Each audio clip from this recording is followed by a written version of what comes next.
Bentrokan terjadi saat puluhan mahasiswa HMI cabang Kota Semarang menerobos masuk pintu kantor gubernur dan DPPD Jateng di Jalan Pahlawan, Semarang.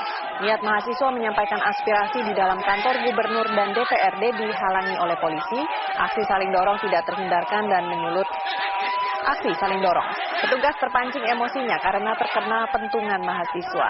Mahasiswa melakukan perlawanan dan bentrok dengan petugas, seorang mahasiswa luka dan pingsan. Seorang mahasiswa ditangkap dengan tuduhan sebagai provokator.